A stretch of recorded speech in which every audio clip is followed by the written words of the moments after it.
Hello दोस्तों, नमस्कार। आज फिर एक नई कहानी के साथ आप सबका अपने चैनल में स्वागत करती हूँ। आज की कहानी है पिटी हुई गोट, जो कि शिवानी जी के द्वारा लिखा गया है। तो चलिए आज की कहानी हम लोग शुरू करते हैं। दिवाली का दिन चीना पीक की जानलेवा चढ़ाई को पार कर ज्वारियों का दल दुर्गम बिहार पर्वत के वक्ष पर दरी बिछाकर बिखर गया था। एक बड़े से हंडे से बेनी नाग की हरी पहाड़ी चाय के भवक उठ रहे थे। दूसरी ओर पेड़ के तने से 7 बकरे लटकाकर आग की धुनी में भुने जा रहे थे। जलते पसम से निकलती भयानक दुर्गंध सिगरेट व सिगार के धुएं से मिलकर अजब खुमारी उठ रही थी। नैनीताल से 4 मील दूर एक बीहड़ पहाड़ी पर जमा यह अड्डा आवारा रसिक जनों का नहीं था। 7-8 हजार से कम हस्ती का आदमी वहां प्रवेश भी नहीं पा सकता था। टेढ़ी खद्दर की टोपी को बाकी अदा से लगाए तरुण नेता महिम भट्ट, भालदार कुंदन सिंह, कुंवर लाल बहादुर, सुंदर जोशी आदि एक से एक गणमान्य व्यक्ति महालक्ष्मी का पूजन प्रसादी ग्रहण कर अपने गुप्त अड्डे पर पहुंच जाते, छाती से ताश की गड्डी चिपकाकर। टेढ़ी आंखों से दूसरे खिलाड़ी के पत्तों की ग्रह स्थिति भापना, छोटी गीदड़ भपकियां देकर चाले चलना उन सिद्धहस्त पारंगत खिलाड़ियों के बाएं हाथ का खेल था। उस दायरे में प्राय 8-10 ही खिलाड़ी रहते, क्योंकि चीना पीक के उस बादशाही खेल की चालें चलना हर किसी के लिए संभव नहीं होता। मिनटों में ही वहां 1000 की चाल तिगुनी कर पत्ते खुलवाए जाते, कभी कत्थे और चीड़ के ठेके दाव पर लगाए जाते और कभी आवारा पाटा और अपर चीना स्थित भव्य साहबी बंगले। नैनीताल के कई लखपति चीना पीक की उस वीरानी से वीरान बनकर लौटे थे। फिर भी प्रत्येक महालया को उसी धुन और उसी गरज तरज से फिर अड्डा जमाता। कल रात सुना चीनियों ने हमारी 3 चौकियां और जीत ली। लाल शाह ने हाथ में सुरती मलकर अपने मोटे लटके होठों के भीतर भरकर कहा, अबे हटा भी, कहाँ की मनहूस खबर ले आया, सारे पत्ते बिगाड़ दिए। लाल शाह को कूनी से मारकर विक्रम पालती समेत ओंठ में अपने पत्ते देकर बोला, ले देखे चीनी, एक हाथ हमारे साथ, 10-10 को इसी तरह पटक दूंगा। पत्ते फटाक से जमीन पर फेंक कर उसने कहा, पिछली बार वह अपनी सहानी की शुतुरमुर्ग के अंडे के आकार की नेपाली मूंग वाला यही हार गया था। इसी से साधारण पत्तों पर वह झूठी चाल नहीं चल रहा था। लो भाई, एक चाल मेरी। चुटकियां बजाते महिम भट्ट ने 100 का नोट फेंका और गिद्ध दृष्टि से एक पल में न जाने किस जादुई शक्ति से सबके अदृश्य पत्ते भांप लिए। पत्तों की गारिमा उसके लाल आलू बुखारे से गालों पर भी उभर आई। मन के उत्साह को वह किसी प्रकार भी नहीं दबा पा रहा था।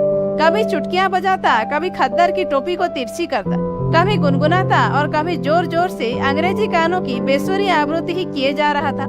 खेल रंग पकड़ रहा था। फरफराते नोटों को एक बड़े से पत्थर से दाब दिया गया। महिम भट्ट की चाल ऐसी वैसी नहीं होती, यह सब जानते थे। वह शून्य में लटकने वाला त्रिशंकु नहीं था। एक एक कर सबने पत्ते डाल दिए। केवल एक व्यक्ति ही डटा रहा और वह था एक नौसिखिया खिलाड़ी गुरुदास। कुछ खेल की जीत, कुछ चातुर्य से उकसाता खिलाड़ी महिम भट्ट उसे ले बैठे। पत्ते खुले तो वह 8000 हार गया था। दोनों हाथ झाड़कर वह उठने लगा तो लाल शाह ने खींचकर बिठा दिया। वाह वाह, ऐसे नहीं उठ सकते मामू, खेल ठीक 12 बजे तक चलेगा। अब है ही क्या जो खेलूं? गुरुदास ने फटे गबरून के कोट की दोनों जेबें उलट दी। अमा है क्यों नहीं? वह साली मेवे की दुकान, क्या अचार डालोगे? लग जाए दांव पर। महिम भट्ट ने चुटकियां बजाकर कहा और पत्ते बांट दिए। 12 बजने में 5 मिनट थे, पर गुरुदास की घड़ी में सब घंटे बज चुके थे। वह कौड़ी कौड़ी कर जोड़ी गई 8000 की पूंजी ही नहीं, बाप दादों की धरोहर, अपनी प्यारी दुकान भी दांव पर लगाकर हार चुका था। ठीक घड़ी के कांटे के साथ ही खेल समाप्त हुआ। एक एक कर सब खिलाड़ी हाथों की धूल झाड़कर चले गए थे। कड़कड़ाते ठंड में पेड़ के एक ठूंठ तने पर अपने कुबड़े पीठ टिकाए निष्प्राण सा गुरुदास शून्य गगन को एकटक देख रहा था। अब वह क्या लेकर घर जाएगा? उसकी प्यारी सी दुकान, जिसकी गद्दी पर वह छोटी सी सग्गड़ में 3-4 गोबर और कोयले के लड्डू धमकाकर चेस्टनट, अखरोट और चेरी स्ट्रॉबेरी को मोतियों से मोल बेचा करता था, अब उसकी कहाँ थी? महीने की रसद लाने के लिए 5 का नोट भी तो नहीं था जेब में। टप टप कर उसकी झुर्री पड़े गालों पर आंसू टपकने लगे। फटी बाह से उसने आंखें पोंछी ही थी कि किसी ने उसका हाथ पकड़कर बड़े स्नेह से कहा, वाह दाजू, क्या इसी हौसले से खेलने आए थे? कैसे मर्द हो जी, चलो उठो, घर चलकर एक बाजी और रहेगी। गुरुदास ने मुड़कर देखा, उसका सर्वस्व हरण करने वाला महिम भट्ट ही उसे खींचकर उठा रहा था। क्यों मरे सांप को मार रहे हो भट्ट जी? अब है ही क्या जो खेलूंगा? बूढ़ा गुरुदास सचमुच ही सिसकने लगा। वाह जी वाह, है क्यों नहीं? असली हीरा तो अभी गांठ ही में बंधा है, लो सिगार पियो। कहकर महिम ने अपनी बर्मी चुष्ट जलाकर स्वयं गुरुदास के होठों से लगा दिया। बढ़िया तंबाकू के बिलासी धुएं के खंखार में गुरुदास की चेतना सजग हो उठी। कैसा हीरा भट्ट जी? महिम ने उसके कान के पास मुंह ले जाकर कुछ फुसफुसा कर कहा और गुरुदास चोट खाए सर्प की तरह फुफकार उठा। शर्म नहीं आती रे बामण? क्या तेरे खानदान में तेरी माँ बहनों को ही दांव पर लगाया जाता है? पर महिम भट्ट एक कुशल राजनीतिज्ञ था। कौटिल्य के अर्थशास्त्र के गहन अध्ययन ने उसकी बुद्धि को देसी उस तरह की धार की भांति पैना बना दिया। मान अपमान की मधुर तिक्त घूंटों को नीलकंठ की ही भांति कंठ में ग्रहण करते करते वह एकदम भोलानाथ ही बन गया था। कड़ाके की ठंड में आहत गुरुदास की निर्वीर्य मानवता को वह कठपुतली की भांति नचाने लगा। पांडवों ने द्रौपदी को दांव पर लगाकर क्या अपनी महिमा खो दी थी? हो सकता है दाजू तुम्हारी गृह लक्ष्मी के ग्रह तुम्हें एक बार फिर बादशाह बना दे। अपनी मीठी बातों के गोरख धंधे में गुरुदास को बांधता महिम भट्ट जब अपने द्वार पर पहुंचा तो बूढ़ा उसकी मुट्ठी में था। देखो, इसी साकल को जरा सा झटका देना और मैं खोल दूंगा। निश्चिंत रहना दाजू, किसी को कानों कान खबर नहीं लगने दूंगा। बिना कुछ उत्तर दिए ही गुरुदास घर की ओर बढ़ गया। दिन भर वह अपनी छोटी सी दुकान में चेस्टनट, स्ट्रॉबेरी और अखरोट बेचता था। उसकी दुकानदारी सीजन तक ही सीमित। भारी भारी बटुए लटकाए टूरिस्ट ही आकर उसके मेवे खरीदते। पहाड़ियों के लिए तो स्ट्रॉबेरी और अखरोट, चेस्टनट घर की मुर्गी दाल बराबर। डंडे मारकर बड़ी ही सूक्ष्म वृद्धि से वह 10,000 जोड़ पाया था।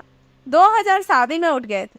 63 वर्ष की उम्र में उसने एक बार भी जुआ नहीं खेला था, किंतु आज लाल के बहकावे में आ गया था। लाल उसका भांजा था। हद है मामू, एक दांव लगा कर तो देखो, क्या पता एक ही चोट में 20,000 बना लो। ना हो तो एक हाथ खेल कर उठ जाना। तो आज भीतर से कुंडी चढ़ाकर खा पी कर सोए रहना, मुझे भीमताल जाना है, उसने पत्नी से कहा और गबरून के फटे कोट पर पंखी लपेट कर निकलने को ही था कि कुंदन लगी नथ के लटकन की लटक ने उसे रोक लिया। सुभग नासिका भारी नथ के भार से और भी सुघड़ लग रही थी। 18 वर्ष की सुंदरी बहू को बिना कुछ कहे भला कैसे छोड़ाते? अरे सुन तो, कहकर उन्होंने पत्नी को खींच छाती से लगाकर कहा, तू जो कहती थी ना कि पिथौरागढ़ की मालदारिन की सी सतलड़ तुझे गड़वा दूं, भगवान ने चाहा तो कल ही सोना लेकर सुनार को दे दूंगा। बिना कुछ कहे चंदो पति से अपने को छुड़ाकर प्रसाद बनाने लगी। 3 वर्ष से वह प्रत्येक दिवाली पर पति का यही व्यर्थ आश्वासन सुनती आई है। उधर बूढ़ा लहसुन भी खाने लगा था। ऐसी दुर्गंध आई कि उसका माथा चकरा गया। रिश्ते में बहू लगने पर भी वह चंदो की हम उम्र थी और दोनों में बड़ा प्रेम था। मामी जी आज खूब मन लगाकर लक्ष्मी जी को पूजना। मामा जी 10,000 लेकर जुआ खेलने गए हैं। अपने सुंदर चेहरे से नथ का कुंदन खिसका कर वह बोली। जलते घी की सुगंधी से कमरा भर गया। हट आई बड़ी, उन बेचारों के पास 10,000 होते तो कार्तिक में मेरी यहाँ गत होती। फटे सलूके से उसने अपनी बतासे सी सफेद कोहनी निकाल कर दिखाई। तुम्हारी कसम मामी, ये भी तो गए हैं, इन्होंने अपनी आंखों से देखा। चंदो कड़ाही में पूरी डालना भी भूल गई। कल ही उसने एक गरम सलूके के लिए कहा तो गुरुदास की आंखों में आंसू आ गए थे। चंदो तेरी कसम, जो इस सीजन में एक पैसा नफा मिला हो, न जाने कहाँ के भिखमंगे आकर नैनीताल में जुटने लगे हैं। अखरोट चेस्टनट क्या खाएंगे? 2 आने की मूंगफलियां ही लेकर टूंग लेते हैं। मेरा कोट देख, कहकर उसने कोट की फटी खिड़की से कुर्ते की बाह ही निकाल कर दिखा दी थी। तो कहती क्या है बहू, 10,000 उनके पास कहाँ से आएंगे? लो और सुनो। लाल बहू झुंझला कर उठ गई।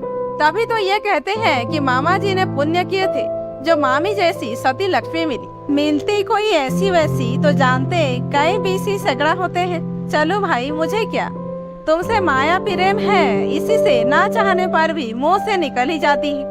वह चली गई तो चंदा सोच में डूबी बैठी ही रह गई। सचमुच वह लक्ष्मी थी, सतयुग की सती, जिसका सुनहरा चित्र कलयुगी चौखटे में एकदम ही बेतुका लगता था।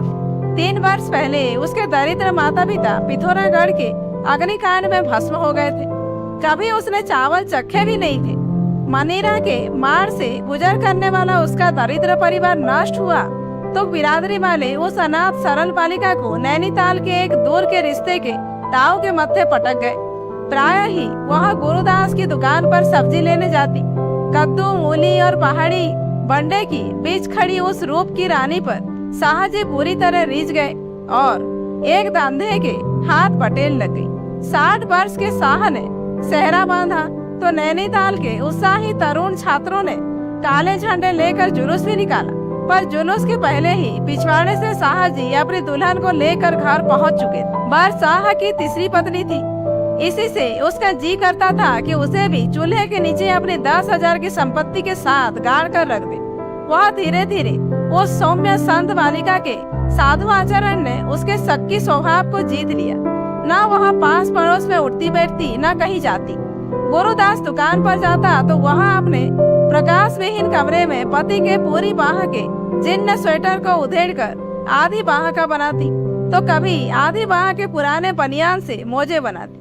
गुरुदास नया ऊन तो दूर सलाइयां भी लेकर नहीं देता था।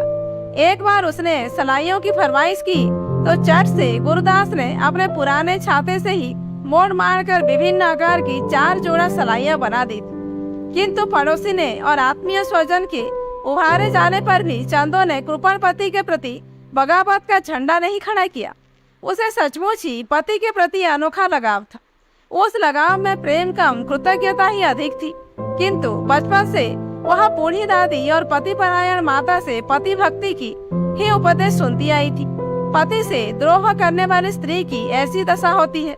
दादी ने अपड़ भोली बालिका को कल्याण में चील कौओं से नोची जाने वाली छटपटाती स्त्री का चित्र दिखाकर कहा था। फिर गुरुदास उसे बड़े ही प्यार से पुचकार कर बुलाता। बड़े से दोने में भरकर जलेबी लाने में वह कभी कंजूसी नहीं दिखाता था और जिसे जीवन के 15 वर्षों में मिठाई तो दूर भरपेट अन्न भी न जुटा हो, उसके लिए नित्य जलेबी का दोना पकड़ाने वाला पति परमेश्वर नहीं हो तो क्या होता। गुरुदास चंदो के अंधकारमय जीवन का प्रथम प्रकाश। वह अपनी खिड़की से नित्य नवीन साड़ियों में मटकती सीजन की सुंदरियों को देखती तो कभी उसे डाह नहीं होती। गुरुदास दुकान लौटता संकरी सीढ़ियों पर पति की फटीचर जूतियों को फत फत सुनकर वह आश्वस्त होकर उठती। गरम राख से अंगारे निकालकर आग सुलगाती, चाय बनाकर पति को देती, उंगलियां चाट चाट कर चटकोरे लेती, जलेबी का दोना साफ करती और फिर नित्य मंदिर जाती। मंदिर के रास्ते में उसे प्रायः ही डिग्री कॉलेज के मनचले लड़के वैजयंती माला कहकर छेड़ भी देते, पर उनके फिल्मी गाने, सीटियां और हाय हो उसे छू भी नहीं सकते। वह सिर झुकाए मंदिर जाती, नित्य देवी से आंखें मूंद कर एक ही वरदान मांगती, मेरा सौभाग्य अचल हो मां। शायद उसकी सरल निष्कपट प्रार्थना ने बूढ़े गुरुदास के समग्र रोगों से एक साथ मोर्चा ले लिया था। उसी बुढ़ापे में भी वह लहलहाने लगा था। पास पड़ोस की स्त्रियों ने गुरुदास के कृपण स्वभाव की आलोचना को नित्य नवीन रूप देकर चंदो को भड़काने की कई चेष्टाएं की, पर वे विफल ही रही। रवि, सोम और बुध को चंदो मौन व्रत धारण करती थी। मंगल, शनि को पहाड़ की स्त्रियां मिलने मिलाने कहीं नहीं जाती। बृहस्पति को वे दल बांध कर आती, पर गुरुदास का प्रसंग छिड़ते ही चंदो कोई न कोई बहाना बनाकर उड़ जाती। आज लाल बहू ने उसका चित्त खिन्न कर दिया था।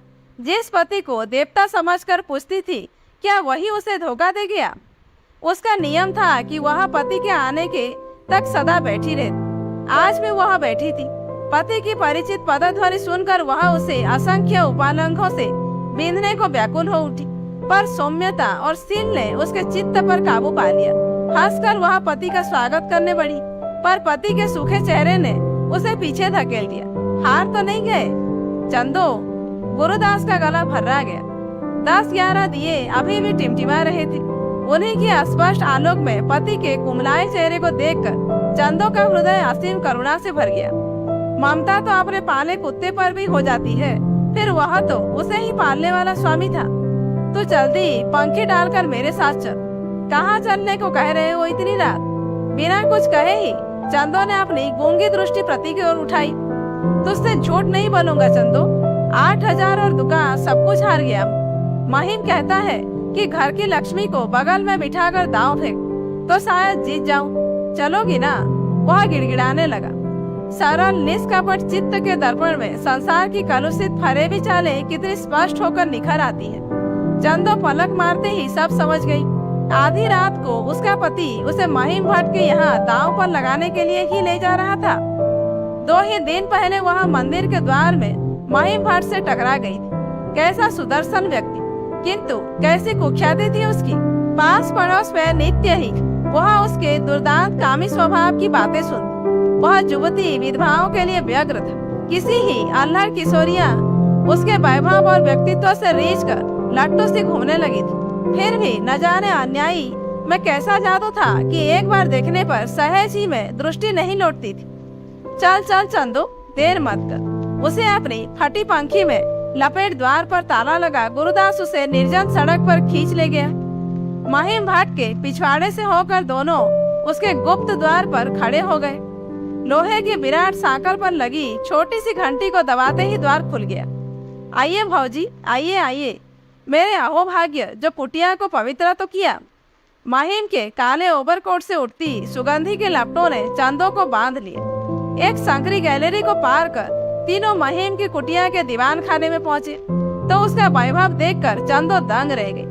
छत से एक अजीब झाड़ फनूस लटक रहा था, जिसके नीलम रोशनी में फटी पंखी में लिपटी कुछ काया चंदो बुत सी खड़ी ही रह गई।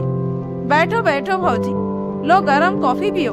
पास ही धरे कीमती थर्मस से कॉफी डालकर महिम ने कहा। चंदो सकुचा कर पति की ओट में छिप गई।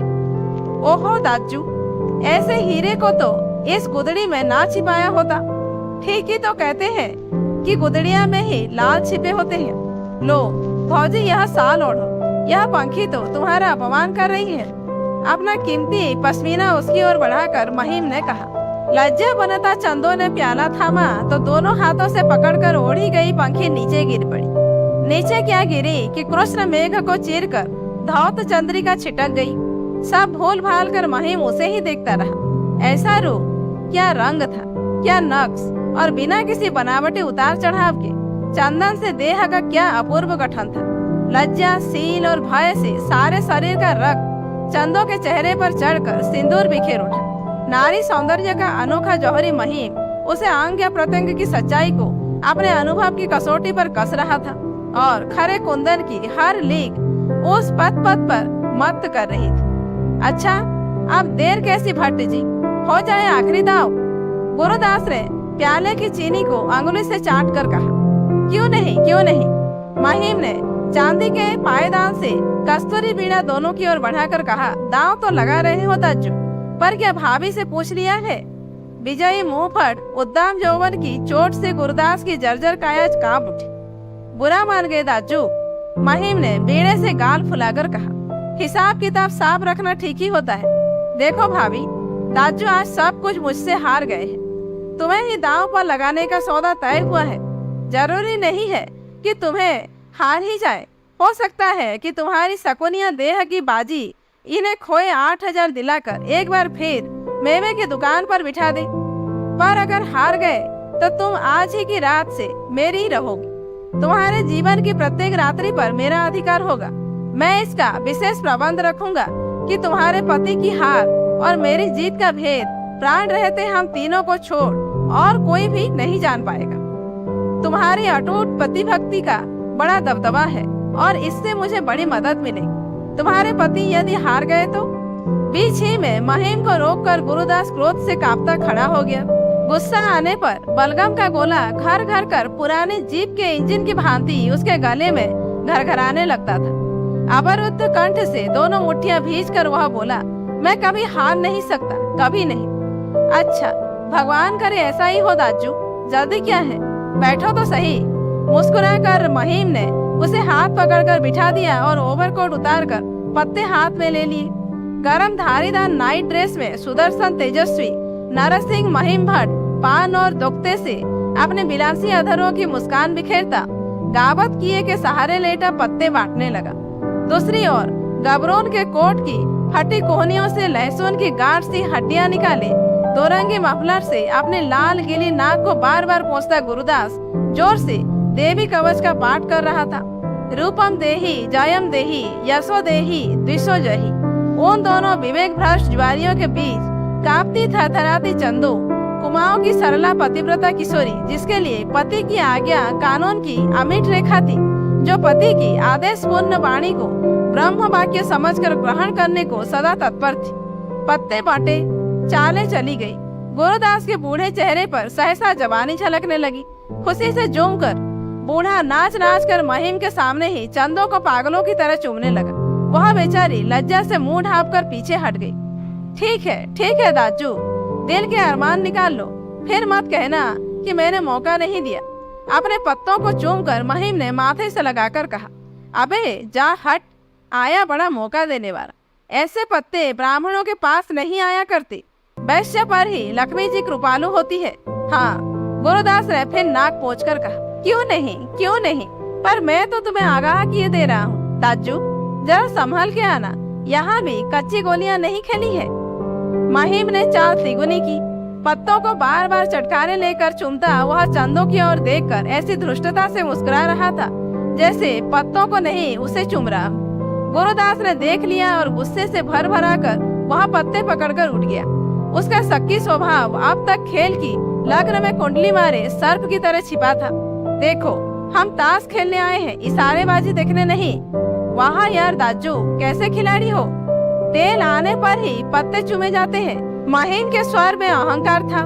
किसे सुना रहे हो गुरु, यहाँ पे टेल है।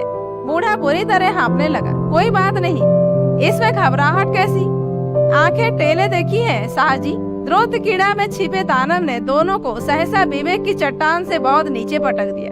चंदो बेचारी के लिए सब कुछ नया था। वह दोनों हाथ गोदी में धर आंखें फाड़कर दोनों को देख रही थी। उसकी विस्फारित भोली दृष्टि देखकर महिम से नहीं रहा गया। तो लो दाजू, खोलो पत्ते। इसने 100 का नोट फेंका और अपने पत्ते भी खोल दिए।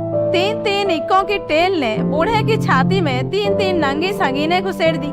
उसके हाथ से गिरी पान, हुकुम और ईंट की बेगमें जमीन पर सिर धुन उठी। वहाँ 3-3 बेगमें भी तुम्हारी चौथी बेगम को नहीं बचा सकी। महिम ने हंसकर कहा। गुरुदास कुछ देर पत्थर की तरह बैठा रहा, फिर अपने गंदे रुमाल से आंख और नाक की जलधारा पोंछता एक बार चंदो की ओर देखकर बुरी तरह सिसकता किसी पीटे बालक की भांति गिरता पड़ता बाहर निकल आया। महिम ने कुंडी चढ़ा दी और बड़े प्यार से चंदो की नुकीली ठोडी हाथ में लेकर बोला, भाभी, आज से मैं जुआ नहीं खेलूंगा। जानती हो क्यों? आज संसार की सबसे बड़ी संपत्ति जीत चुका हूँ। बड़ी देर बाद कार्तिक की औस भीनी रात्रि के अंतिम प्रहर में कांपती चंदो को उसके गृह के जिन्न जीने तक पहुंचाकर महिम तीर की भांति लौट गया। वह कमरे में पहुंची तो कमरा खाली था। गुरुदास तड़के ही उठकर पाषाण देवी के मंदिर में नित्य माथा टेकने जाता था। वह चुपचाप फटी रजाई सिर तक खींचकर सो गई। कैसी नींद आई थी, बाप रे बाप। मामी उठो, गजब हो गया। लाल बहू का कंठ स्वर सुन वह हड़बड़ा कर उठी। मामा जी ताल में कूद गए। मंदिर के पुजारी ने देखा, कांटा डाला है पर लाश नहीं मिली। नाश हो इन जुआरियों का, बेचारे को लूट पाट कर धर दिया। स्तब्ध चंदो द्वार की चौखट पकड़े धम्म से बैठ गई। किसने उसका सिंदूर पोंछा, किसने चूड़ियां तोड़ी और कौन नोच कर मंगलसूत्र तोड़ गई, वह कुछ भी नहीं जान पाई। वह पागलों से बैठी ही थी। राम बेचारा 8000 नगद और दुकान सब कुछ ही दांव पर हार गया।